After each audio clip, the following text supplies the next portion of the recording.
হাউজিংয়ে ডাকাত ঢুকেছে, আপনারা সবাই রাস্তায় নেমে পড়েন।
আপনারা যদি একটু আগে আসেন ভাইরা, তাহলে আমরা আমাদের কাজগুলো খুব ইজিলি করতে পারবো।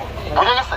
তো এই এলাকায় এখন আমি আশা করতে পারি যে আমার এই ভাই যে সকল আছে সবাই এই এলাকার দায়িত্ব কিন্তু এই ভাইদের। আমাদের পাশাপাশি এই এলাকার দায়িত্ব নিজ মানুষের ভাইয়া। সকলে যদি আমাদের ইনফরমেশনটা ঠিক মতো দিতে পারেন, আমরা এক্সাক্ট টাইমে অ্যাকশনটা নিতে পারবো। আমি কি কথা বুঝতে পারছি ভাইয়া? চেষ্টা করবেন আপনারা নিজ এলাকা বজায় রাখতে। নিজ এলাকা নিজ দেশ, এটা আমাদের দেশ, আমাদের সম্পদ, এটা দায়িত্ব কাদের? আমাদের। অবশ্যই ভাইয়া, এই যে যারা ইয়াং জেনারেশন আছে, স্টুডেন্ট আছে, স্টুডেন্টরা যেভাবে করে রাস্তায় নেমে আসছে, স্টুডেন্টের সাথে আমাদের যে জনতা ভাইরা আছে, একটু চেষ্টা করেন জাস্ট কোনো রকম কোনো ইনফরমেশন যদি দেওয়া সম্ভব হয়, নাম্বারটা আমি দিচ্ছি, কালেক্ট করবেন, ওই নাম্বারে ক্লিয়ার ট্রাই করেন ভাইয়া। ইনশাল্লাহ আমরা পারবো, আমার বিশ্বাস আমরা পারবো। যাদের নাম্বার দরকার হচ্ছে তারা ছবি তুলে নেয়।